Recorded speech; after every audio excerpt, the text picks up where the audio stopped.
Hello dear student, आप सभी का स्वागत है ज्ञान जीएस के ऑफिशियल यूट्यूब चैनल पर। तो आज का टॉपिक है हमारा करंट अफेयर्स का पार्ट नंबर 2 है। इससे पहले हम पार्ट नंबर फर्स्ट को देख चुके थे जिसमें हमने 50 क्वेश्चनों को देखा था। आज फिर से हम 50 क्वेश्चनों को ही सॉल्व करेंगे और एक करंट अफेयर्स आपके जो अभी हाल ही में जो एग्जाम आने वाले हैं 2023 के लिए, उन सभी के लिए वेरी वेरी मोस्ट इंपॉर्टेंट होगी। मैंने आपको एक बात बताई थी कि मैं करंट अफेयर्स को आप अगर डेली रूटीन पे पढ़ रहे हैं तो आप उस पर पढ़ते रहिएगा डेली रूटीन पर करंट अफेयर्स को, और आगे हम इसी प्रकार की करंट अफेयर्स को देखेंगे। लेकिन हम करंट अफेयर्स को वही क्वेश्चन देखेंगे जो very very very most important होंगे, जो पेपर में बिल्कुल 100% आने की संभावना है। और आप अगर डेली रूटीन पे करंट अफेयर्स को कहीं से स्टडी करते हैं या आप लगातार किसी कॉमिक्स, किसी टीचर से अगर लगातार पढ़ते हैं तो बहुत ही अच्छी बात है उसके लिए। तो लगातार आप लोग समझते रहिएगा करंट अफेयर्स। लेकिन ये हमारी जुलाई से लेके करंट अफेयर्स की बात अगर करेंगे तो जुलाई से लेके जुलाई, अगस्त, सितंबर, अक्टूबर तक करंट अफेयर्स को बहुत ही जल्द हम फिनिश करेंगे। तो ये करंट हमारी रहने वाली जो है वो जुलाई से हमने स्टार्ट की है, यानी कि हमने जो पिछली करंट अफेयर्स देखी थी उसमें भी जुलाई से लेके सितंबर के क्वेश्चन थे।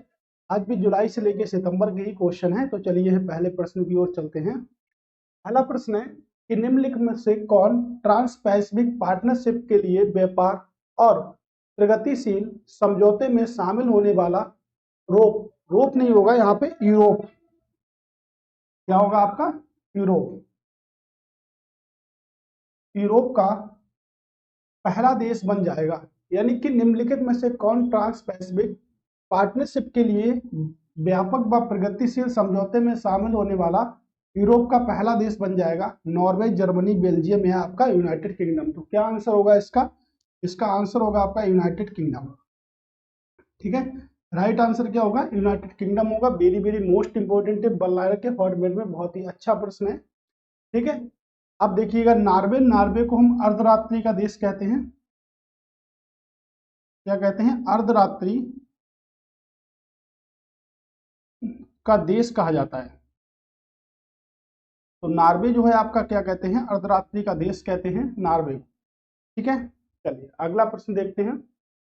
अगला प्रश्न है कि पीएम मित्रा योजना किस क्षेत्र से संबंधित है? तो पीएम मित्र योजना की अगर बात करें किस क्षेत्र से संबंधित है? पर कपड़ा से संबंधित है, फार्मास्यूटिकल से संबंधित है, पशुपालन संबंधित है, या कौशल विकास से संबंधित है? तो किससे संबंधित है आपकी? ठीक है, कपड़ा से संबंधित है, यानी कपड़ा से संबंधित है। दक्षिण भारत में एक क्षेत्र है जिसे कहते हैं कोयम्बटूर। कोयम्बटूर कोयम्बटूर को दक्षिण भारत का मानचेस्टर कहते हैं। ये आपके कहाँ पर है? तमिलनाडु में है। ये क्षेत्र जो है ये भी किसके लिए प्रसिद्ध है? आपके कपड़ा उत्पादन के लिए प्रसिद्ध है। ठीक है, कपड़ा उत्पादन के लिए प्रसिद्ध है। और एक योजना चलाई गई है केंद्र सरकार के द्वारा जिसे कहा गया है प्रधानमंत्री मित्रा योजना। जो वो किस क्षेत्र से संबंधित है कह सकते हैं? कपड़ा मंत्रालय से संबंधित है, कपड़ा उद्योग से क्या है? संबंधित है। ठीक है, कह रहा है प्रोजेक्ट गजापोथा निम्नलिखित में से किस राज्य ने शुरू किया था? तो प्रोजेक्ट गजापोथा निम्नलिखित में से किस राज्य ने शुरू किया था? केरल, तेलंगाना, असम या कर्नाटक? ठीक है, किस राज्य ने शुरू किया था? तो कह सकते हैं हम असम ने शुरू किया था। किसने शुरू किया था? असम ने यहाँ पर शुरू किया था। बहुत ही ज्यादा इंपॉर्टेंट प्रश्न है, तो असम के बारे में पढ़ लेते हैं कुछ बातें। जैसे असम में मैंने आपको बताया था कि हर राज्य का डीएलआर नंबर याद करिएगा। अगर आप पहली बार आए हैं तो शायद आप नहीं जानते होंगे कि डीएलआर नंबर क्या है, लेकिन जान लीजिएगा। डी से मतलब होता है डिस्ट्रिक्ट, एल से मतलब होती है लोकसभा सीटें, और आर से मतलब होता है राज्यसभा की सीटें। यानी कि कितना डीएलआर है? अगर असम चलना है तो डीएलआर नंबर कितना डायल करेंगे? 351407। आपको आसानी होगी याद करने में। 351407 डीएलआर नंबर। आप केरल विधानसभा सीटों की बात करेंगे तो प्रत्येक राज्य में विधान परिषद नहीं है। विधान परिषद मात्र भारत के 6 राज्यों में है, जिसमें से विधानसभा की जो सीटें हैं वो कितनी है आपकी? ठीक है, 147 सीटें हैं। असम में विधानसभा की 147 सीटें हैं, और आपकी लोकसभा की सीटों की संख्या 14 है। यहाँ पर लोक राज्यसभा की सीटों की संख्या 7 है। और आपके बहुत ही महत्वपूर्ण नेशनल पार्क भी हैं आपके, जैसे Kaziranga national park. Kaziranga national park हो गया आपका, Nameri national park, orang national park, Dibru Saikhowa, Dibru Saikhowa national park, ये सब very very most important national park हैं जो आपके कहाँ पर है, असम में है। कर्नाटक की अगर बात करेंगे तो कर्नाटक का डीएलआर नंबर है आपके 312812, 312812 आपका डीएलआर नंबर है कर्नाटक का। विधानसभा सीटों की संख्या 224 है और विधान परिषद की सीटों की संख्या कितनी है आपके 75। तो यहाँ पे विधान परिषद भी है और विधानसभा भी है। ठीक है, विधानसभा तो हर राज्य में है लेकिन विधान परिषद भी है आपके, कहां पर है विधान परिषद, आपके कर्नाटक में। कर्नाटक में 75 सीटें हैं विधान परिषद की, और इसी प्रकार बिहार में भी विधान परिषद की कितनी सीटें हैं, 75 सीटें हैं विधान परिषद की। तो कर्नाटक में एक बहुत ही प्रसिद्ध नेशनल पार्क है जिसे कहते हैं बांदीपुर नेशनल पार्क। कई बार पेपर में आ चुका है, बांदीपुर नेशनल पार्क कहां पर है। ठीक है, अगर केरल में बात करेंगे तो केरल में भी नेशनल पार्क है बहुत इंपॉर्टेंट जिसे कहते हैं साइलेंट वैली नेशनल पार्क। कौन सा नेशनल पार्क है, साइलेंट वैली नेशनल पार्क आपके कहां पर है, केरल में है। ठीक है, तो इस प्रकार हमारा जो आंसर था वो क्या था आपके असम, है ना। तो स्टेटिक में आप लोग याद करिएगा प्रत्येक राज्य की लोकसभा सीटें, प्रत्येक राज्य की लोकसभा सीटें, राज्यसभा सीटें, विधान सभा की सीटें, अगर विधान परिषद है तो विधान परिषद की सीटें भी याद करिएगा। ठीक है, ऐसा है। उमियम बांध भारत के किस राज्य में स्थित है, कह रहे जो उमियम बांध है वो किस राज्य में स्थित है। उमियम बांध को बारह पानी बांध के नाम से भी जानते हैं। किस नाम से जानते हैं, बारह पानी बांध के नाम से भी जाना जाता है उमियम बांध को। और किस राज्य में स्थित है तो देखिएगा मिजोरम, असम, अरुणाचल प्रदेश या मेघालय। किस राज्य में स्थित है तो मेघालय राज्य में स्थित है। वेरी वेरी मोस्ट इंपोर्टेंट प्रश्न है आपका, किस राज्य में स्थित है, मेघालय राज्य में स्थित है। सूर्य उदय, अरुणाचल प्रदेश को क्या कहते हैं, सूर्य उदय का, सूर्य उदय का, सूर्य उदय का देश, देश अगर देखा जाए सूर्य उदय का देश या राज्य कहा जाता है तो कहां पर सबसे पहले अरुणाचल के किस गांव में सबसे पहले आपके सूर्य उदय होता है, ये होता है आपके डोंग वैली। कई बार पेपर में पूछा जाता है कि डोंग वैली कहां पर है, तो डोंग वैली आपके अरुणाचल प्रदेश में है। और अंजू गांव जो आपके आता है अरुणाचल प्रदेश के अंतर्गत, उसमें सबसे पहले सूर्य उदय होता है आपका। तो भारत में सूर्य उदय की बात करेंगे तो सूर्य उदय का देश किसे कहते हैं, डोंग वैली को कहते हैं। डोंग वैली आपके अरुणाचल प्रदेश में है और अंजू गांव पड़ता है, इसी में क्या होता है, सूर्य उदय होता है। असम को अभी हमें पढ़ा, मिजोरम है हमारे पास में, इसका आंसर क्या है आपके, ठीक है मेघालय, मेघालय इसका एकदम राइट आंसर है।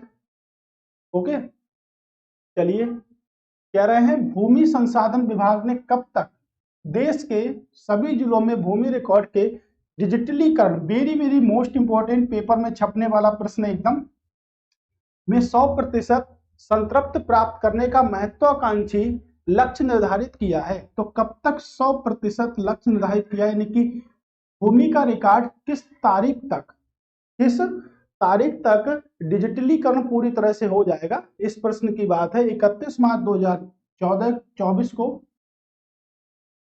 15 जुलाई 2023, ये तो हो नहीं सकता, ये नहीं हो सकता। कब तक किया है तो आपके 31 मार्च 2024 तक किया है। कब किया है, 31 मार्च 2024 तक किया है पूरा 100%। एक प्रश्न जरूर आएगा, बिल्कुल छपने वाला प्रश्न है आपके पेपर में। ठीक है, ओके। फिर राष्ट्रीय बहुआयामी गरीबी सूचकांक किस संस्थान द्वारा जारी किया गया था, नीति आयोग, एनएसओ, राष्ट्रीय सांख्यिकी आयोग, या उनमें से कोई नहीं। तो किसने लॉन्च किया होगा, सभी को पता है, राष्ट्रीय बहुआयामी गरीबी सूचकांक जो जारी करता है वो कौन करता है आपका, नीति आयोग करता है। कौन करता है, नीति आयोग करता है। तो नीति आयोग के बारे में पढ़ लेते हैं। नीति आयोग पेपर में फुल फॉर्म आ जाएगी तो क्या करेंगे, तो बनाएंगे फुल फॉर्म को। क्या होती है फुल फॉर्म, नेशनल इंस्टीट्यूट नहीं, इंस्टीट्यूशन फॉर ट्रांसफॉर्मेशन लिख के आ सकता है, लेकिन क्या होती है, ट्रांसफॉर्मिंग इंडिया। Transforming India. स्थापना की बात करेंगे तो 1 जनवरी 2015 को स्थापना हुई थी। मुख्यालय बनाया गया न्यू दिल्ली में। न्यू दिल्ली में इसका मुख्यालय बनाया गया। अगर अध्यक्ष की बात करेंगे कि अध्यक्ष कौन होता, प्रेसिडेंट कौन होता नीति आयोग का, तो नीति आयोग के प्रेसिडेंट होते हैं प्राइम मिनिस्टर ऑफ इंडिया, यानी कि प्राइम मिनिस्टर ऑफ इंडिया, यानी कि भारत के प्राइम मिनिस्टर ऑफ इंडिया कौन है, श्री नरेंद्र मोदी जी। वो इसके क्या है, यानी कि जो भी भारत का प्रधानमंत्री होगा वो नीति आयोग का क्या होंगे, तो वो नीति आयोग के क्या होंगे, अध्यक्ष होंगे यहां से। ठीक है, वो क्या होंगे, नीति आयोग के अध्यक्ष होंगे। तो पहले अगर प्रश्न बनता है कि पहले नीति आयोग के अध्यक्ष कौन थे, तो कौन थे, नरेंद्र मोदी जी पहले नीति आयोग के अध्यक्ष थे। अगर पहले उपाध्यक्ष की बात करेंगे, फर्स्ट उपाध्यक्ष, बहुत आते हैं पेपर में, फर्स्ट उपाध्यक्ष की बात करेंगे तो अरविंद पनगड़िया। अरविंद पनगड़िया पहले उपाध्यक्ष हैं। पूछा जाता है कि पहली सीईओ या पहली महिला सीईओ, तो पहली महिला सीईओ सिंधु श्री खुल्लर, यानी कि सिंधु श्री खुल्लर पहली महिला सीईओ बनी थी। ठीक है, सिंधु श्री खुल्लर। ठीक है, याद रखिए कौन है, सिंधु श्री खुल्लर पहली सीईओ बोले या पहली महिला सीईओ बोले, बात एक ही है। कौन बनी है आपकी, सिंधु श्री खुल्लर ही बनी है। पहली महिला सीईओ बोले या पहला सीईओ बोले, ठीक है, अभी नॉलेज है आपके लिए। ठीक है, इसको याद रखिएगा। अब अगर हम और भी बात करेंगे तो नीति आयोग जो है वो किस सिद्धांत पर कार्य करता है, तो सहकारी संघवाद के सिद्धांत पर कार्य करता है। सहकारी संघवाद के सिद्धांत पर कार्य करता है। सहकारी होगा, सरकारी नहीं, क्योंकि सहकारी समितियों के सिद्धांत पर कार्य करता है आपका नीति आयोग। ठीक है, अगला प्रश्न है कि वैश्विक खाद्य नियामक शिखर सम्मेलन 2023 की मेजबानी किस देश में की गई। 2023 की मेजबानी किस देश में की गई है, इटली या कह सकते हैं भारत, आयरलैंड या पाकिस्तान। किस देश में की गई है, भारत में की गई है। और भारत में कहां पर की गई है, आपके न्यू दिल्ली में। ठीक है, भारत में कहां की गई, तो भारत में आपके न्यू दिल्ली में की गई है। ठीक है, कहां पर की गई, न्यू दिल्ली में। ठीक है, ओके। इटली में बात करेंगे तो विश्व खाद्य संगठन का जो मुख्यालय है, यानी कि विश्व खाद्य संगठन का जो मुख्यालय है वो कहां पर है, आपके रोम, यानी कि रोम इटली में विश्व खाद्य संगठन का मुख्यालय है। ठीक है, इसको याद रखिएगा, विश्व खाद्य संगठन का मुख्यालय रोम इटली में है। विश्व खाद्य दिवस कब बनाते, विश्व खाद्य दिवस कब बनाया जाता है और राष्ट्रीय खाद्य दिवस कब बनाए जाते हैं, दोनों खाद्य दिवस अलग अलग हैं। राष्ट्रीय खाद्य दिवस बनाते हैं 16 अक्टूबर को, सॉरी 16 अक्टूबर मनाते हैं विश्व खाद्य दिवस, और राष्ट्रीय खाद्य दिवस बनाते हैं 24 अक्टूबर को। और भारत ने 2023 के मेजबानी की है शिखर सम्मेलन के खाद्यों के लिए नई दिल्ली में। नई दिल्ली की बात अगर करेंगे, स्थापना किसने करी नई दिल्ली की, तो नई दिल्ली की स्थापना करी अंगनपाल ने। किस वंश से संबंधित थे, तो आपके तोमर वंश से संबंधित थे। ठीक है, मेरा क्वेश्चन आप लोगों से यह है कि दिल्ली की चर्चा सबसे पहले किस ग्रंथ में की गई, यानी कि दिल्ली की चर्चा सबसे पहले किस ग्रंथ में की गई है, ये आप लोग बताइएगा। आयरलैंड की बात करेंगे तो आयरलैंड की जो कैपिटल है वो डबलिन है। ठीक है, किसकी कैपिटल है, डबलिन है। और अगर बात करेंगे, सॉरी, आयरलैंड की कैपिटल जो है वो क्या है, आपके डबलिन है। ठीक है, पाकिस्तान की इस्लामाबाद है आपके। और पाकिस्तान जो शब्द था वो किसने दिया था, तो 1933 में चौधरी रहमत अली, चौधरी रहमत अली ने क्या दिया था, शब्द दिया था पाकिस्तान। 1933 में पाकिस्तान जो शब्द था वो किसने दिया था, चौधरी रहमत अली ने पाकिस्तान का शब्द दिया था। ठीक है, ये देखिएगा, अच्छा प्रश्न है आपके लिए, निम्नलिखित में से कौन सा घटक बिम्स्टेक के उद्देश्य के अंतर्गत आते हैं। तो बिम्स्टेक के उद्देश्य के अंतर्गत कौन से घटक आते हैं, बिम्स्टेक की बात करेंगे तो बिम्स्टेक का हेड ऑफिस कहां पर है, ढाका। ढाका बांग्लादेश में बिम्स्टेक का हेड ऑफिस। ठीक है, कहाँ पर है? ढाका बांग्लादेश में बिम्स्टेक का हेड ऑफिस है। ऐसे ही एक पेपर में आता है कि भाई सार्क का मुख्यालय कहाँ पर है?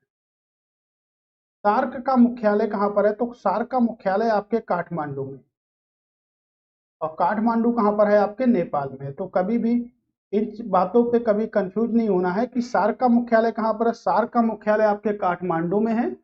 और अगर बात करेंगे बिम्स्टेक का मुख्यालय कहाँ पर है, तो बिम्स्टेक का जो मुख्यालय है वो आपके कहाँ पर है? वो आपके बांग्लादेश में है। ठीक है, अब आप देख लीजिएगा कि कौन सा इसका आंसर होगा।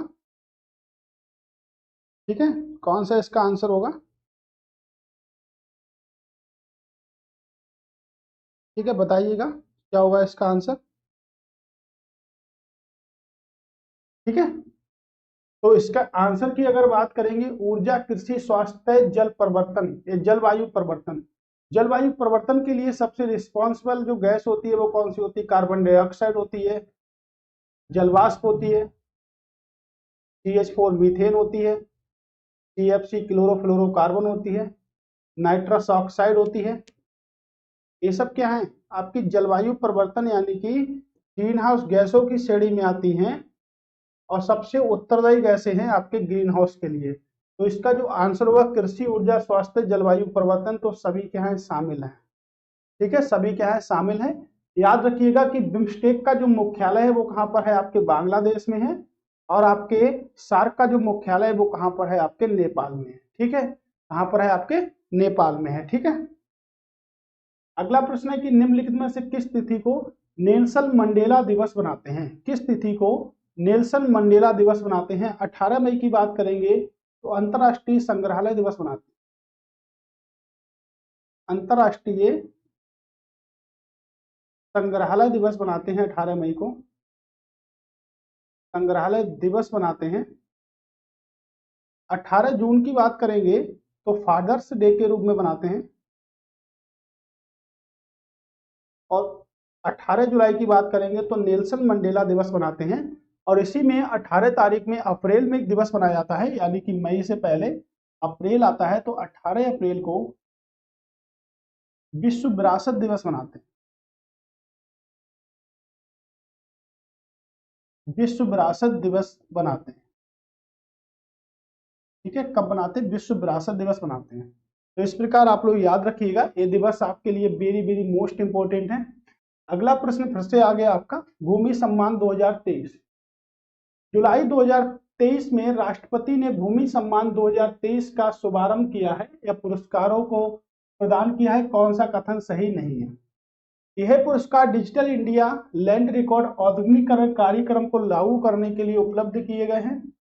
अभी हमने पढ़ा कब तक डिजिटलकरण किया जाएगा? 31 मार्च 2024। 31 मार्च 2024 तक इसका डिजिटलकरण किया जाएगा। तो इस तरह अगर देखें तो ऑप्शन नंबर ए तो बिल्कुल ठीक है। यह पुरस्कार संबंधित राज्यों के राज्यपाल और मुख्यमंत्रियों को दिए जाएंगे। तो ये संबंधित राज्यों के राज्यपाल को नहीं दिए जाएंगे, ये किसको दिए जाएंगे? जो सचिव होंगे उनको प्रदान किए जाएंगे। ठीक है, संबंधित राज्यों के सचिव, लिख लेते हैं, संबंधित राज्यों के सचिव, संबंधित राज्यों के सचिव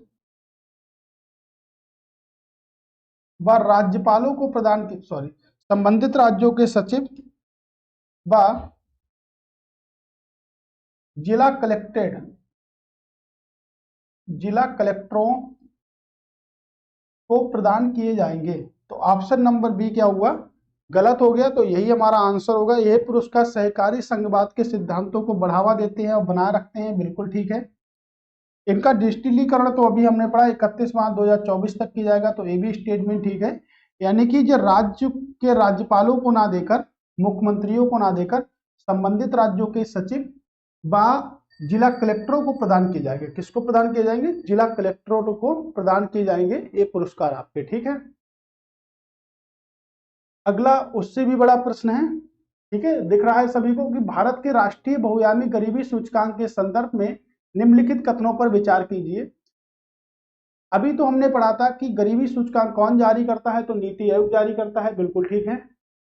सूचकांक ने दावा किया है कि 2019 से 2021 के दौरान 13.5 करोड़ लोग बहुआयामी गरीबी सूचकांक से बाहर आ गए हैं, तो ये भी ठीक है बिल्कुल। सूचकांक के अनुसार उत्तर प्रदेश, बिहार और मध्य प्रदेश में बहुआयामी गरीबी सूचकांक की संख्या तेजी से कमी देखने को मिली है। तो अगर गरीबी सूचकांक की बात करेंगे तो ये भी ठीक है। कह सकते हैं उपयुक्त सभी कथन क्या हैं, सही हैं। उपयुक्त सभी कथन सही हैं। सबसे महत्वपूर्ण बात है कि राष्ट्रीय गरीबी सूचकांक जो है वो कौन जारी करता है, नीति आयोग जारी करता है। अभी हमने नीति आयोग को भी देखा था यहाँ से। बिम्स्टेक के सदस्यों ने जुलाई 2023 में निम्नलिखित में से किस देश में चर्चा की है? तो किस देश में चर्चा की है बिम्स्टेक के सम्मेलन के अंतर्गत? आप बताइए क्या होगा। ठीक है, किस देश ने चर्चा की है बिम्स्टेक के सम्मेलनों के अंतर्गत? ठीक है, तो बिम्स्टेक जो सम्मेलन हुआ था, अभी हमने आपको बताया मुख्यालय कहां पर है आपके बिम्स्टेक का? ढाका। ढाका बांग्लादेश में इसका मुख्यालय है। तो क्या भारत बिम्स्टेक का सदस्य है? तो बिल्कुल सदस्य है भारत। तो बिम्स्टेक के सदस्यों की संख्या कितनी है? तो सदस्य देश कितने हैं बिम्स्टेक के? ये भी हमें पता होना चाहिए कि बिम्स्टेक के जैसे भारत हो गया आपका, इस सम्मेलन जो होगा 2023 में कहां पर हुआ था? थाईलैंड में हुआ था। तो सिंपल सी बात है कि थाईलैंड भी क्या होगा, सदस्य रहा होगा बिम्स्टेक का, यह सदस्य है। और बांग्लादेश भी सदस्य होगा। जब बांग्लादेश में मुख्यालय है तो बांग्लादेश भी क्या होगा, सदस्य होगा। तो एक तो 3 देश सदस्य ये हो गए, और देश जो सदस्य हैं कौन कौन से होंगे? ठीक है, जैसे देख लीजिएगा 3 देश तो यहाँ पर दिख ही रहे हैं। अब भूटान है तो भूटान भी इसका सदस्य होगा। भूटान के बाद म्यांमार भी क्या होगा, इसका सदस्य होगा। और श्रीलंका भी सदस्य है। क्या आप बता सकते हो कमेंट में कि और कौन सा देश होगा जो सदस्य होगा किसका, बिम्स्टेक का? क्योंकि बिम्स्टेक के सदस्यों की संख्या कितनी है? तो बिम्स्टेक के सदस्यों की संख्या है आपके टोटल मिलाकर कितनी, 7। तो बिम्स्टेक के सदस्यों में आपका नेपाल भी आता है। ठीक है, ये आपके बिम्स्टेक के सदस्य हैं। तो पेपर में प्रश्न बनता है पेपर में कि निम्नलिखित में से कौन सा बिम्स्टेक का सदस्य नहीं है? तो बिम्स्टेक का सदस्य कौन सा नहीं है, इस बात को आप ज्यादा से ज्यादा ध्यान रखिएगा कि बिम्स्टेक का सदस्य कौन सा नहीं है। तो भारत, थाईलैंड, बांग्लादेश, भूटान, म्यांमार, श्रीलंका, नेपाल, ये सब बिम्स्टेक के क्या है, सदस्य हैं। और यहाँ पे मैंने आपको भी बताया था कि सार्क का मुख्यालय आपके नेपाल में है। सार्क का मुख्यालय कहाँ पर है? आपके नेपाल में है। और नेपाल में किस प्लेस पर है? तो काठमांडू में है। नेपाल में किस प्लेस पर है? तो नेपाल में आपके काठमांडू में है। ठीक है, तो इस तरह जो 2023 के सदस्यों की जो बैठक हुई थी बिम्स्टेक में, वो कहां पर हुई थी आपके? वो आपके थाईलैंड में हुई थी। ठीक है, एक से एक बड़ा प्रश्न आ रहा है आपके लिए। करें जुलाई 2023 में भारत के राष्ट्रपति सम्मान भूमि की अगर बात करेंगे तो अभी तो एक प्रश्न हमने पढ़ा था। ठीक है, कहाँ दिए जाते हैं? सचिवों को प्रदान किए जाते हैं। सचिव और जिला कलेक्टरों को प्रदान किए जाते हैं। कहां पर? सचिव और जिला कलेक्टरों को प्रदान किए जाते हैं पुरस्कार। तो आपका ऑप्शन जो होगा वो बी गलत होगा। ठीक है ना, बी गलत होगा। ठीक है, ये भी हम पढ़ चुके हैं, तो ये दोबारा से रिपीट आ गया। क्या आंसर होगा? उपयुक्त सभी आंसर इसका होगा। ठीक है, बिम्स्टेक के सदस्य, ये 3 क्वेश्चन मुझे लग रहा है दोबारा से आ गए हैं। थाईलैंड इसका आंसर होगा। ठीक है, अब ठीक है, चलिए। जुलाई 2023 में भारतीय शिक्षा मंत्रालय के तहत स्कूली शिक्षा और साक्षरता विभाग ने पीएचडी चैम्बर ऑफ कॉमर्स यानी कि फिक्की इंडस्ट्री के साथ विद्यांजलि पर एक समझौता ज्ञापन पर हस्ताक्षर किए हैं। इस संबंध किससे है? तो प्रश्न सिर्फ इतना है कि जो समझौता किया है फिक्की के साथ ने, विद्यांजलि ने, वो क्या है? बच्चों के लिए एक प्री स्कूल कार्यक्रम है, एक कौशल विकास कार्यक्रम है, यह एक स्वयंसेवक प्रबंधन कार्यक्रम है, ये वयस्कों के लिए साक्षरता कार्यक्रम है। देखिएगा आप लोग क्या आंसर होगा इसके लिए। ठीक है, तो आपका आंसर होगा ऑप्शन नंबर, ठीक है, प्री स्कूल कार्यक्रम है, नहीं भाई ये गलत है। कौशल विकास से संबंधित है, ये भी गलत है। यह स्कूल स्वयंसेवक प्रबंधन कार्यक्रम है। ऑप्शन नंबर सी इसका राइट आंसर होगा। ठीक है, ऑप्शन नंबर सी क्या है, एकदम ठीक है। यहां से निम्नलिखित में से कौन सा देश कोप 28 का अध्यक्ष रहा है? Very very most important, paper में छपने वाला प्रश्न है, एकदम 100% आएगा, है ना, कोई इस प्रश्न को रोक नहीं सकता। 100% आने वाला प्रश्न है आपके कि COP28 कब शामिल हुआ था? तो COP28 का जो सदस्य है वो कौन सा है? संयुक्त अरब अमीरात इसका अध्यक्ष सदस्य है। ठीक है, इस बात को याद रखिएगा। कौन? संयुक्त अरब अमीरात। अगला कि निम्नलिखित में से कौन G20 की चौथी ऊर्जा परिवर्तन कार्य समूह की बैठक का आयोजन स्थल है? तो G20 की जो चौथी कार्य समूह की ऊर्जा है उसमें कौन सा राज्य होगा जो उसकी कार्य समूह की बैठक का आयोजन करेगा? उत्तर प्रदेश। उत्तर प्रदेश की अगर बात करेंगे तो देखिएगा उत्तर प्रदेश का DLR नंबर कितना है? 75, 80 और 31। जिलों की संख्या कितनी है? 75। राज्यसभा सीटें कितनी है? 31। और लोकसभा सीटें कितनी है आपकी? 80। 80 लोकसभा की सीटें हैं। कर्नाटक की अगर बात करेंगे तो कर्नाटक का अभी हमने पढ़ा था 31, 28 और 12। क्या आपको याद है गोवा का? याद है तो कमेंट्स में बताइएगा। केरल का याद है तो बताइएगा, नहीं याद है तो आप याद करिएगा क्योंकि पेपर में ये प्रश्न आपके बनेंगे बार बार। ठीक है, क्या इसका आंसर कौन सा होगा? तो इसका आंसर होगा भारत का क्षेत्रफल के हिसाब से सबसे छोटा राज्य कौन सा है? गोवा। और दूसरा सबसे छोटा राज्य कौन सा है? सिक्किम। तो इसका आंसर क्या होगा आपका? गोवा। ठीक है, गोवा इसका आंसर होगा। और अगर बात करेंगे G20 तो G20 में अभी एक सदस्य शामिल हो गया जिसे कहते हैं अफ्रीकी संघ। तो अफ्रीकन संघ इसमें शामिल कर दिया गया था। G20 में अफ्रीकी यूनियन इसमें शामिल किया गया है। ठीक है, आप याद रखिएगा इस चीज को। भारत को निम्नलिखित में से किस देश के साथ द्विपक्षीय संयुक्त अभ्यास नोमैडिक एलिफेंट 2023 के 15वें संस्करण में भाग लेना है? तो प्रश्न सिर्फ इतना है कि जो नोमैडिक एलिफेंट जो आ रहा है आपका उसमें भारत के साथ कौन सा देश भाग लेगा? सिंगापुर, सऊदी अरब, तुर्कमेनिस्तान या मंगोलिया? उलान बटोर।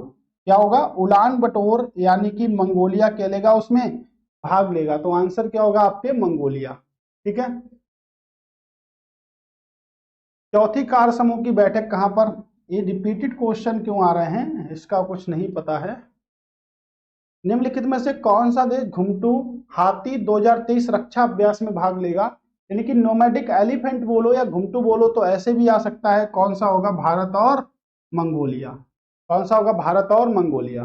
ठीक है, भारत ने जुलाई 2023 में किस देश के साथ रुपए में व्यापार लेन देन शुरू किया है? तो किस देश के साथ रुपए में व्यापार लेन देन शुरू किया है? अभी कुछ दिन पहले यूपीआई के साथ समझौता किया था। किस देश के साथ बता सकते हो तो बताइएगा। किस देश के साथ भारत ने यूपीआई में समझौता किया था? अपने पड़ोसी देश के साथ।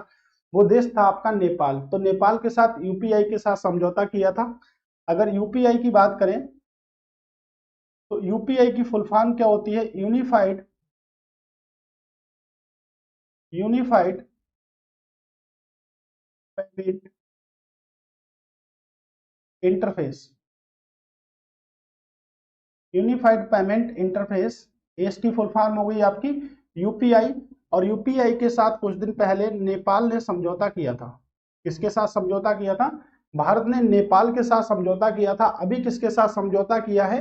रुपए को लेकर। तो रुपए का जो डिजाइन था वो आईआईटी उदय कुमार ने दिया था। ठीक है, किसने दिया था रुपए का डिजाइन? तो रुपए का डिजाइन जो है आईआईटी उदय कुमार ने दिया है। उसी रुपए को लेकर बांग्लादेश के साथ समझौता किया है। किसने समझौता किया है? भारत ने। तो बांग्लादेश के साथ भारत की सबसे लंबी सीमा लगती है। भारत के 7 देशों के साथ सीमा लगती है। तो भारत के कितने देशों के साथ सीमा लगती है? 7 पड़ोसी देशों के साथ सीमा लगती है। और उससे स्पर्श करने वाले राज्य हैं वो कितने हैं आपके? 17। तो 17 राज्यों की सीमा भारत के 7 पड़ोसी देशों के साथ लगती है, जिसमें सबसे लंबी सीमा आपके किसके साथ लगती है? तो सबसे लंबी सीमा की बात करेंगे तो आपके बांग्लादेश के साथ सबसे लंबी सीमा लगती है। तो बांग्लादेश के साथ किसकी किसकी राज्यों की सीमा लगती है? ठीक है, देखिएगा त्रिपुरा तीनों ओर अंतरराष्ट्रीय सीमा से घिरा हुआ है। उसके बाद कह सकते हैं कि असम, पश्चिम बंगाल। ठीक है, तो बांग्लादेश की सीमा आपके त्रिपुरा, असम, पश्चिम बंगाल, मिजोरम से लगती है। किससे लगती है? मिजोरम से लगती है। ओके, किससे लगेगी? आपके मिजोरम और आपके मेघालय से लगती है। तो देखिएगा सबसे लंबी सीमा भारत की सबसे लंबी सीमा बांग्लादेश से लगती है। और बांग्लादेश में 5 राज्य आते हैं। त्रिपुरा, असम, पश्चिम बंगाल, मिजोरम और नेपाल से सीमा लगती है किसकी? बांग्लादेश की सीमा लगती है। इसी प्रकार अगर बात करें भारत और श्रीलंका को अलग करने वाली एक जल संधि है जिसे कहते हैं पाक जलडमरू मध्य, पाक जलडमरू मध्य, ठीक है। पाक जलडमरू मध्य जो है वो कहां पर स्थित है? आपके भारत और पाकिस्तान को जो अलग करता है वो कौन करता है? पाक जलडमरू मध्य भारत और श्रीलंका को अलग करता है, पाकिस्तान को नहीं। और बांग्लादेश की सीमा 5 राज्यों से लगती है भारत के, क्योंकि भारत की सीमा 7 देशों और उसमें मिलने वाले 17 राज्यों से लगती है, ठीक है। तो ये 5 राज्य हो गए आपके। इसी प्रकार अगर हम नेपाल की बात करें तो नेपाल भी यहाँ पर आया। नेपाल से उत्तर प्रदेश की सीमा लगेगी, उत्तराखंड की सीमा लगेगी, वेस्ट बंगाल, बिहार और सिक्किम की सीमा जो लगती है वो आपके कहाँ से लगती है? नेपाल से लगती है, ठीक है। कहाँ से लगेगी? आपकी नेपाल से लगेगी।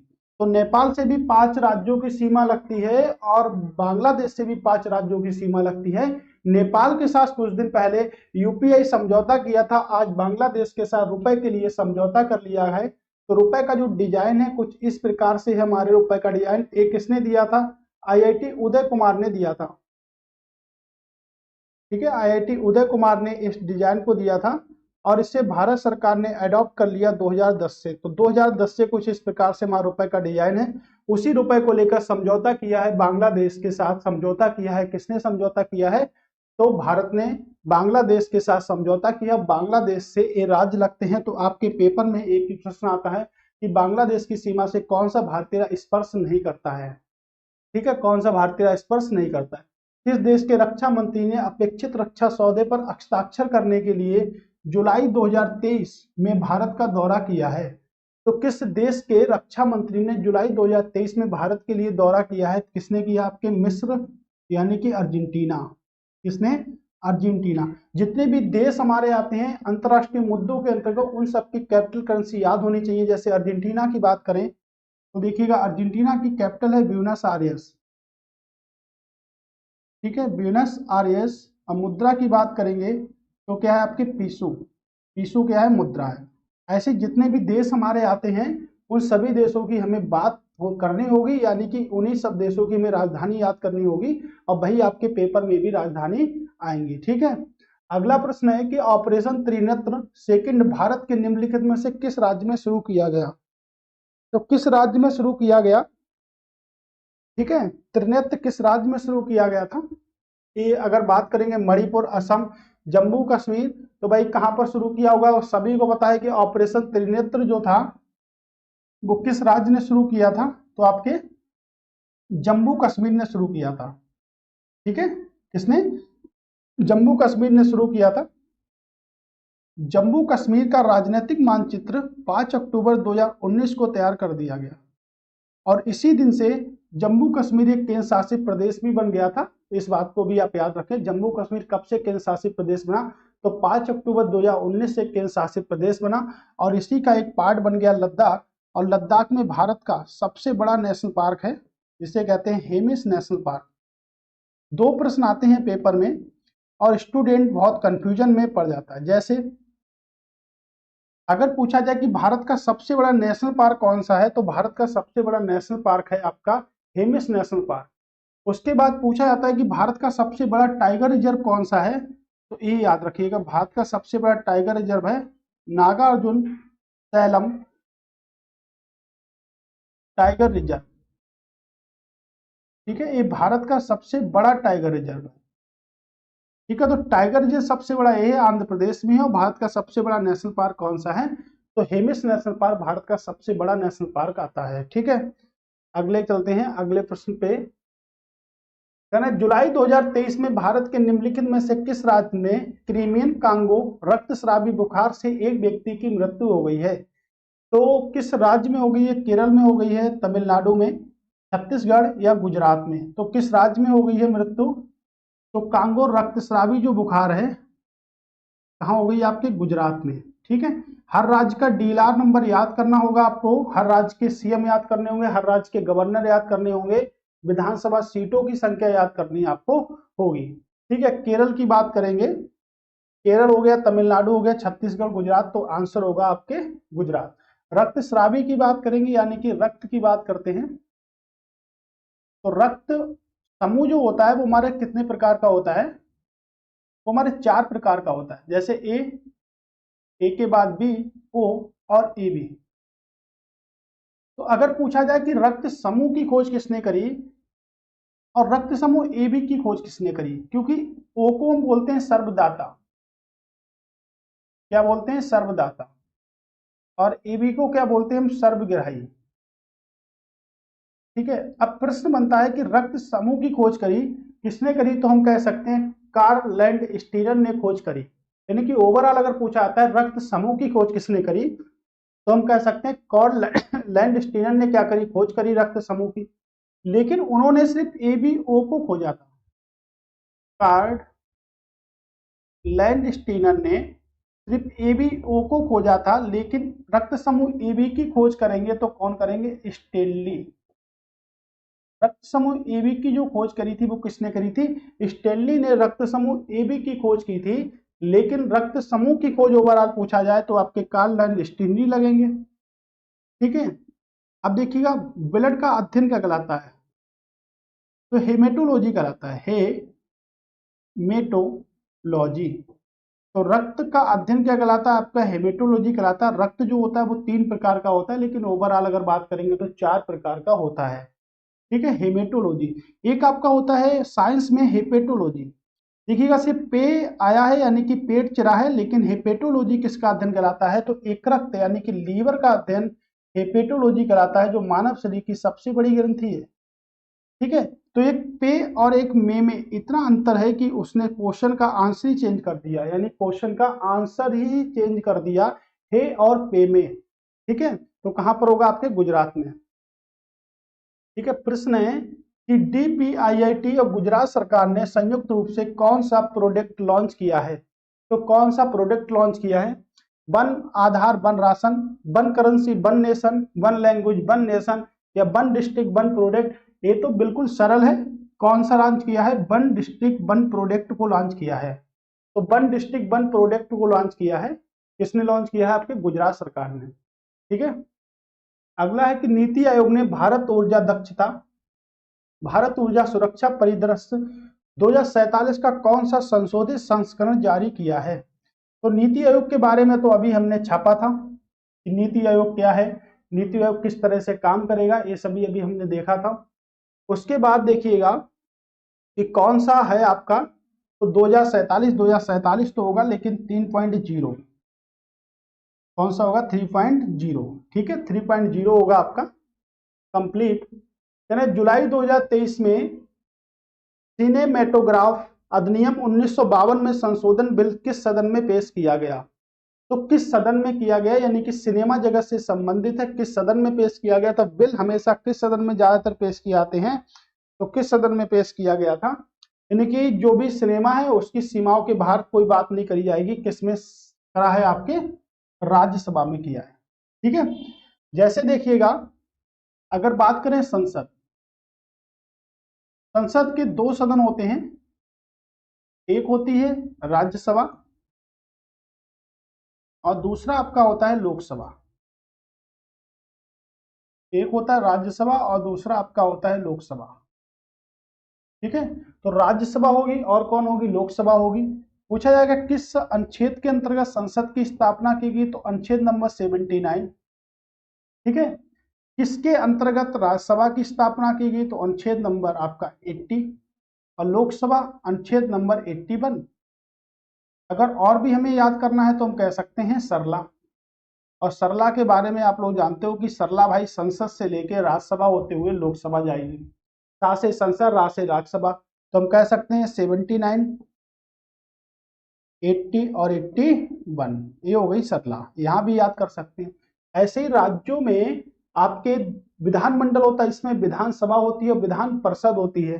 ठीक है। तो विधानसभा होती है, विधान परिषद होती है। तो बिल कहाँ पेश किया गया? आपके राज्यसभा पेश किया गया। राज्यसभा का इलेक्शन लड़ने के लिए न्यूनतम आयु कितने वर्ष होती है? 30 वर्ष। और कार्यकाल कितने वर्ष का होता है? 6 वर्ष का होता है। इसी प्रकार अगर बात करेंगे लोकसभा में न्यूनतम आयु 25 वर्ष, लेकिन कार्यकाल कितने वर्ष आपके? 5 वर्ष। लोकसभा को भंग किया जा सकता है लेकिन राज्यसभा को भंग नहीं किया जा सकता। ठीक है, ये भी याद रखिएगा, कौन सा भंग होगा कौन सा भंग नहीं होगा। ठीक है, भारत किस देश के साथ कैनबिस मेडिसिन परियोजना का सहभागीदार बना है? किस देश के साथ बना है? संयुक्त राज्य अमेरिका के साथ बिल्कुल नहीं बना है। किसके साथ बना है? तो कनाडा के साथ बना है। ठीक है, कनाडा का। कनाडा में अगर बात करेंगे, एक शहर है मॉन्ट्रियल। तो कनाडा का एक शहर है मॉन्ट्रियल जो आपके कागज उद्योग के लिए बहुत प्रसिद्ध है। किसके लिए प्रसिद्ध है? कागज उद्योग के लिए। कैपिटल करेंसी तो आप ही के हवाले है, आप ही को याद करनी है। तो कागज उद्योग के लिए प्रसिद्ध है। रूस की अगर बात करेंगे क्षेत्रफल में सबसे ज्यादा है, लेकिन अगर बात करेंगे सबसे ज्यादा मानक समय है, तो सर्वाधिक मानक समय वाला देश, सर्वाधिक मानक समय वाला देश, मानक समय वाला देश। तो कितने प्रकार के मानक समय हैं आपके पास? इनके पास तो 11 प्रकार के मानक समय हैं पहले। अब कितने प्रकार के बचे? अब 9 प्रकार के मानक समय बचे हैं। तो मानक समय जो रेखा है हमारी वो कितनी है? 82.5 डिग्री पूर्वी देशांतर।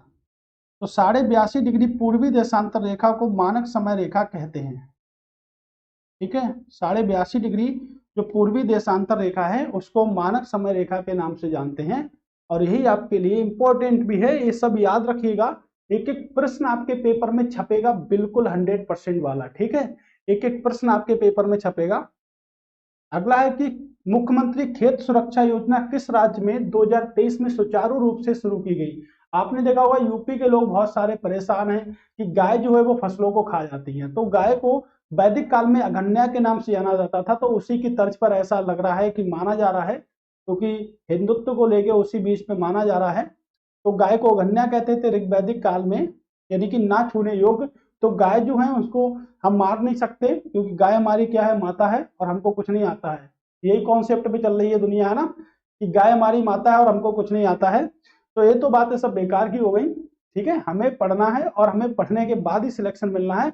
अगर जो बच्चा पूरे दिन किताब में रहेगा ना, वो कभी भी सक्सेस नहीं हो सकता। ठीक है, पढ़ने का टाइम ये मैटर नहीं करता कि कितने बजे से कितने बजे पढ़ना चाहिए। अगर आप रात में पढ़ते हैं, दिन में पढ़ते हैं, ये मैटर नहीं करता, बट आप सिर्फ पढ़िएगा। अगर आप डेली बेस पे मान लीजिएगा, डेली कितने भी घंटे पढ़ें, लेकिन 6 घंटे मिनिमम आप लोग पढ़े। 6 घंटे पढ़ने से पहले हमारा सिलेक्शन नहीं होगा, 6 घंटे हमको पढ़ना ही पढ़ना है। ठीक है, अब क्या होता है कि टाइम टेबल बना लेते हैं कि 2 से 3 पढ़ना है, 3 से 4 पढ़ना है, 4 से 5 पढ़ना है, तो वो बातें नहीं करनी। अगर वो बातें आप लोग करोगे तो सक्सेस नहीं मिलेगा। पर डे का रूटीन बनाइएगा। स्टडी टाइम हमारा पर डे होना चाहिए। पर डे हमें 6 घंटे, 7 घंटे, 8 घंटे, 9 घंटे, जितना भी आप मैक्सिमम पढ़ सकते हो उतने घंटे पढ़िएगा, क्योंकि बिना पढ़े किसी को नहीं पता कि करंट अफेयर्स में प्रश्न कहाँ से बनेगा। किसी को नहीं पता कि उत्तर प्रदेश खेत सुरक्षा योजना किस राज्य ने लॉन्च की, जब तक हम इसको पढ़ेंगे नहीं। और जिस दिन हम इसको पढ़ लेंगे उसी दिन हमें पता चलेगा किसने लॉन्च करी। उत्तर प्रदेश ने लॉन्च करी। ठीक है, उत्तर प्रदेश ने लॉन्च करी है। उत्तर प्रदेश में देखिएगा, डीएलआर नंबर वगैरह तो आप लोग को, सभी लोगों को पता है कि डीएलआर नंबर क्या होता है, सब कुछ आप लोग को याद करनी है। ठीक है, इसमें हम देखते हैं कि उत्तर प्रदेश में टाइगर रिजर्व है, और इस बार पेपर में बनेगा टाइगर रिजर्व। एक तो दुधवा टाइगर रिजर्व है आपके उत्तर प्रदेश में, कहां पर है? लखीमपुर खीरी में। ठीक है, कहां पर है? लखीमपुर खीरी में है। और दूसरा है आपका अमनगढ़ टाइगर रिजर्व, उत्तर प्रदेश में कहां पर है? आपके बिजनौर में है। तो 4 टाइगर रिजर्व हैं और पेपर में बनेंगे प्रश्न। पीलीभीत टाइगर रिजर्व है, और पीलीभीत टाइगर रिजर्व आपके कहां पर है? पीलीभीत में ही है। ठीक है, और यहीं से आपके गोमती नदी का उद्गम होता है पीलीभीत टाइगर रिजर्व से। बिजनौर में जब उत्तरकाशी से निकलती हुई गंगा जब आती है तो बिजनौर से उत्तर प्रदेश में प्रवेश करती है।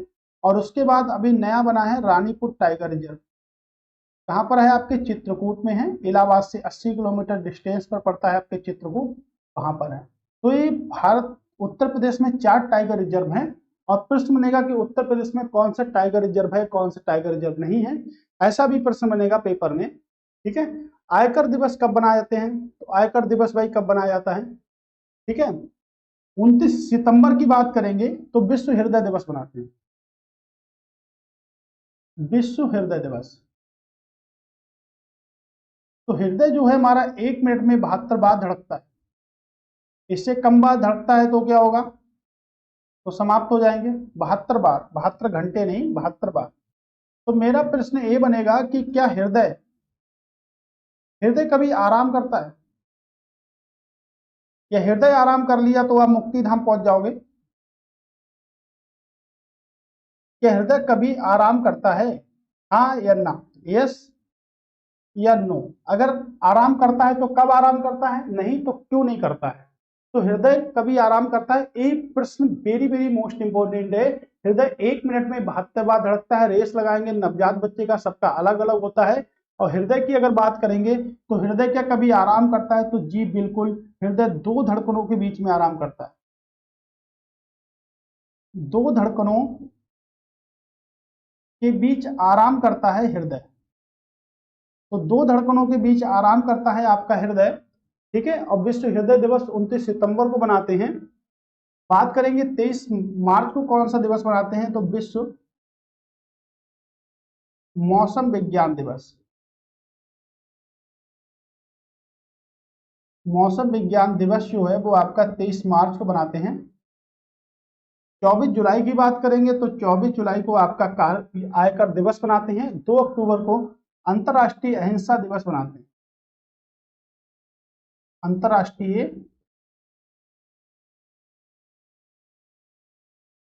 अहिंसा दिवस बनाते हैं। ठीक है, इसको भी याद रखिएगा। अंतर्राष्ट्रीय अहिंसा दिवस कब मनाते हैं? 2 अक्टूबर को अंतर्राष्ट्रीय अहिंसा दिवस बनाते हैं। ठीक है। और 24 जुलाई को हम बनाते हैं आयकर दिवस बनाते हैं। ओके, अगला प्रश्न है हमारा। ठीक है, अगला प्रश्न देखिएगा क्या है। ठीक है, ब्रेन फॉग क्या है? तो ब्रेन फॉग क्या है? आपके कोविड से जुड़ा एक लक्षण है। बिल्कुल यही सही है। अभी हाल ही में बहुत चला है, तो कोविड 19 से जुड़ा हुआ एक लक्षण है। ठीक है, कोविड क्या है? एक विषाणु है। विषाणु मतलब वायरस है। ठीक है, विषाणु का मतलब क्या होता है? वायरस। तो देखिएगा, एक वायरस होता है और एक होता है जीवाणु, जिसे कहते हैं बैक्टीरिया। क्या कहते हैं इसको हम? बैक्टीरिया। ठीक है, एक बैक्टीरिया होता है। तो देखते हैं। तो विषाणु होता है, बैक्टीरिया होता है। अगर हमारे शरीर में विषाणु जनित रोग होते हैं तो हमको बहुत परेशानी होती है और हमारी जल्द ही मृत्यु हो सकती है। लेकिन अगर हमारे शरीर में बैक्टीरिया जनित रोग होते हैं तो हमारी जल्दी मृत्यु नहीं हो सकती है और उनका इलाज भी क्या होता है? संभव होता है। तो देखिएगा कि विषाणु की जो खोज करी है वो किसने करी है? इवानो इवानो बस्की ने विषाणु की खोज की। और अगर बात करेंगे जीवाणु की खोज किसने करी, तो ल्यूवेनहॉक ने आपके जीवाणु की खोज करी। और विषाणु की खोज किसने करी? इवानो बस्की ने विषाणु की खोज की थी। ठीक है, इस बात को याद रखिएगा। और देखिएगा, जैसे दो चीजें होती हैं आपके, एक होता है मच्छर यानी कि एक होता है मलेरिया और एक होता है डेंगू। अगर हमें मलेरिया होता है तो हम जल्दी ठीक हो जाते हैं, लेकिन डेंगू अगर होता है तो हमें बहुत नुकसान होता है, क्योंकि डेंगू जो है वो आपका वायरस जनित रोग है और मलेरिया जो है वो आपके प्रोटोजोआ जनित रोग है। और मलेरिया प्लाज्मोडियम जो था उसको किसने खोजा था? तो उसको एक भारतीय वैज्ञानिक रोनाल्ड रोनाल्ड रॉस ने खोजा था, जो कि उत्तराखंड के निवासी थे और इन्हें नोबेल पुरस्कार से सम्मानित भी किया गया था। तो जो प्लाज्मोडियम जो आपके एक वायरस से, एक प्रोटोजोआ से जनित रोग होता है मलेरिया, उसके जो परजीवी की जो खोज की थी वो रोनाल्ड रॉस ने की थी। इन्हें नोबेल पुरस्कार से भी सम्मानित किया गया था। और डेंगू जो है वो वायरस के द्वारा फैलता है। प्लेटलेट्स की कमी हो जाती है शरीर में, हमारे प्लेटलेट्स की कमी हो जाती है हमारे शरीर में। ठीक है, और डेंगू क्या है? वायरस जनित। अगर हमें डेंगू होता है तो हमें बहुत सारी परेशानी हो जाती है और हमें तुरंत इसका उपचार चाहिए होता है, वरना व्यक्ति की मृत्यु भी हो सकती है डेंगू से। ठीक है, सामाजिक सुरक्षा सुनिश्चित करने वाला भारत का पहला राज्य कौन सा बना है? उत्तर प्रदेश बना है, मध्य प्रदेश, राजस्थान या गुजरात? तो सामाजिक सुरक्षा शुरू करने वाला भारत का पहला राज्य कौन सा बना है? राजस्थान बना है। Very very most important. ठीक है, राजस्थान में कई सारे नेशनल पार्क हैं। क्षेत्रफल के मामले में सबसे बड़ा है, यानी कि क्षेत्रफल के मामले में सबसे ज्यादा क्षेत्रफल किसका? राजस्थान का है, जो भारत के क्षेत्रफल का 10.43% है। उसके बाद मध्य प्रदेश की बात करेंगे तो मध्य प्रदेश का क्षेत्रफल भारत के अनुसार कितना है? आपके 9.38% है। फिर महाराष्ट्र आएगा, कितना है भारत के अनुसार? 9.36% है। और अगर बात करेंगे तो उसके बाद यूपी आता है, तो यूपी का क्षेत्रफल आपके 7.33% है। तो चार टॉप जिनका क्षेत्रफल की बात करी गई है। ठीक है, तो कौन सा बना, राजस्थान बना। राजस्थान में आप लोग याद रखिएगा सीएम कौन है, गवर्नर कौन है, डीएलआर नंबर कितना है राजस्थान में, लोकसभा सीटें कितनी है, विधानसभा की सीटें कितनी है, सभी आप ही को याद करना है। राज्यसभा राजस्थान की बात करेंगे तो सरिस्का, सरिस्का नेशनल पार्क है आपका, मुकुंदरा नेशनल पार्क है, रणथंभौर नेशनल पार्क है, मरुस्थल नेशनल पार्क, ये सब आपके कहां पर हैं, तो ये सब आपके राजस्थान में है और बेहद इंपॉर्टेंट नेशनल पार्क हैं। ठीक है, बेहद इंपॉर्टेंट नेशनल पार्क है आपके राजस्थान के। 27 जुलाई 2023 को भारतीय प्रधानमंत्री ने निम्नलिखित में से किस शहर में नए अंतर्राष्ट्रीय हवाई अड्डे का उद्घाटन किया। तो 27 जुलाई को किस शहर में अंतर्राष्ट्रीय हवाई अड्डे का उद्घाटन किया है, पुणे, गोरखपुर, वाराणसी या राजकोट। तो क्या होगा आपके, राजकोट। हमारे जो माननीय प्रधानमंत्री नरेंद्र मोदी जी हैं वो लोकसभा एमपी हैं, यानी कि लोकसभा के सांसद हैं। कहां से हैं आपके, वाराणसी से हैं। लोकसभा के सांसद कहां से हैं आपके, वाराणसी से लोकसभा के सांसद हैं। तो यहाँ पर गुजरात की बात करेंगे, गुजरात मतलब हुआ आपका, ठीक है, राजकोट। तो राजकोट में अभी करा है। गुजरात में एक बहुत ही गजब का नेशनल पार्क है जिसे बोलते हैं गिर नेशनल पार्क। किसके लिए प्रसिद्ध है, आपके एशियाई शेरों के लिए प्रसिद्ध है।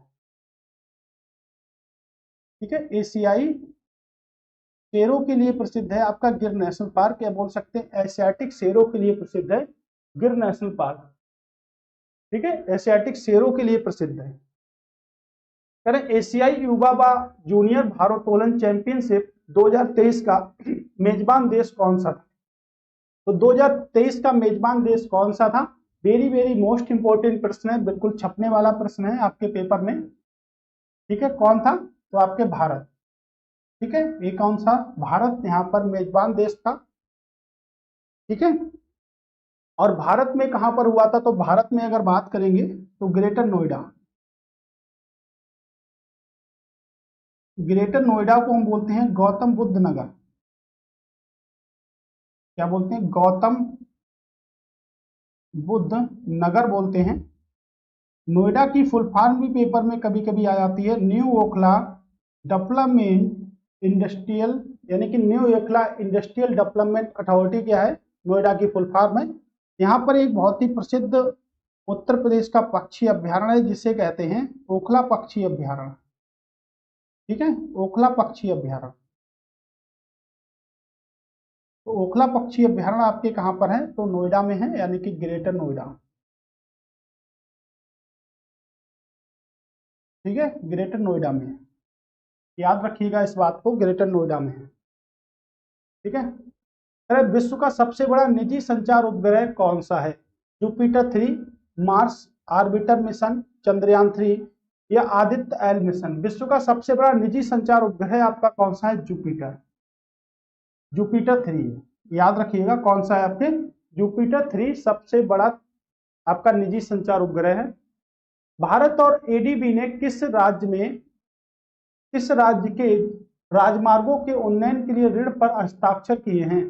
तो किस राज्य के राजमार्गों के लिए ऋण पर हस्ताक्षर किए हैं, ADB bank. ADB, ADB bank का मतलब हुआ एशियन डेवलपमेंट बैंक, एशियन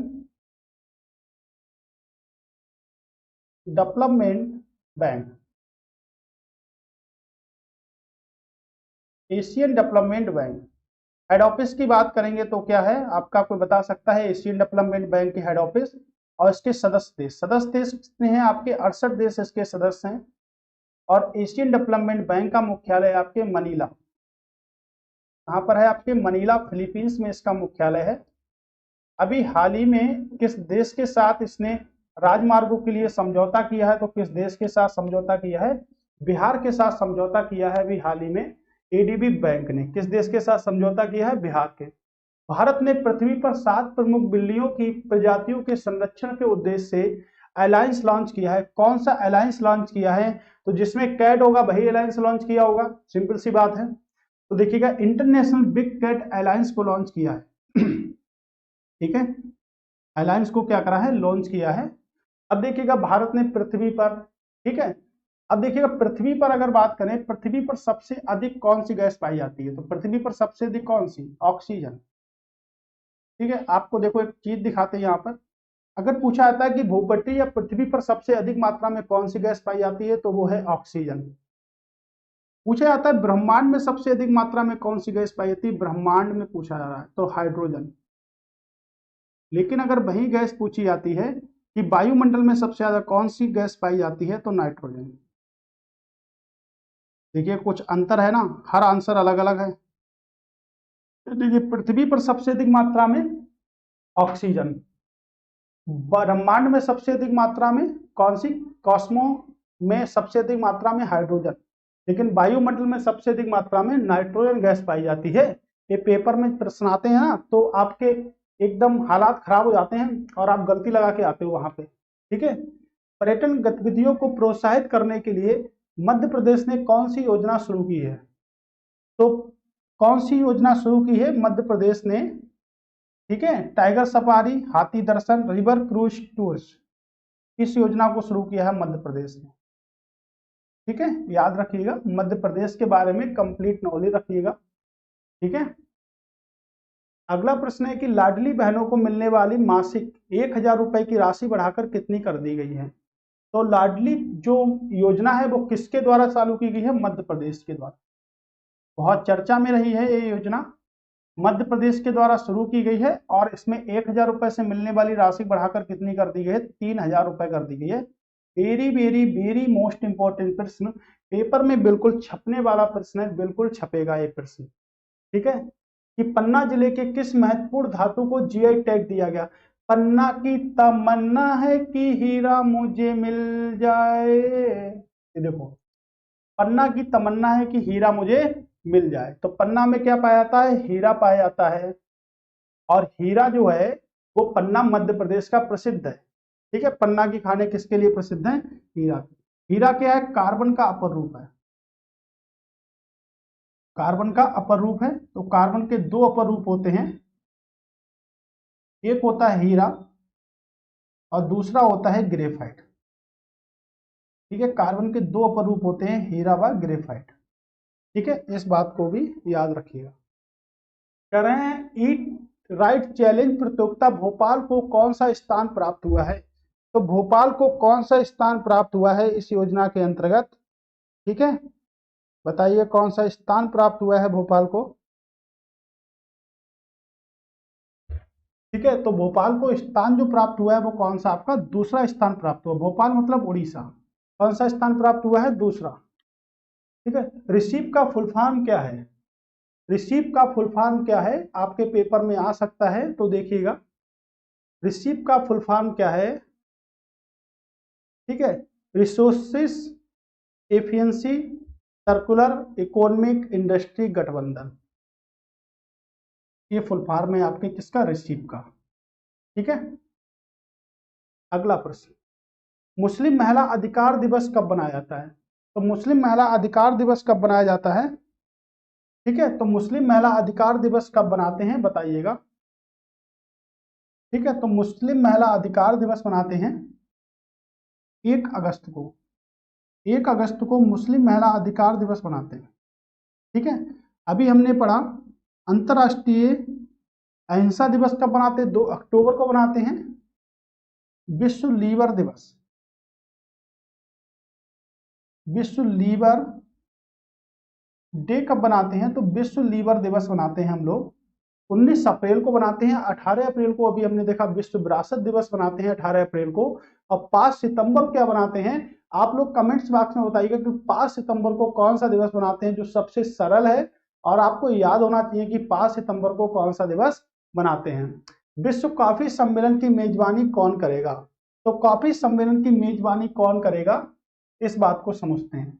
अच्छा, कॉफी को थोड़ा सा डिटेल में पढ़ लेते हैं क्योंकि very very most important coffee, coffee बोलो या कहावा बोलो बात एक ही है, कहावत नहीं बोलना है, कहावा बोलना है। ठीक है, कॉफी की अगर बात करें, कॉफी की 2 प्रजातियां होती हैं, एक होती है अरेबिका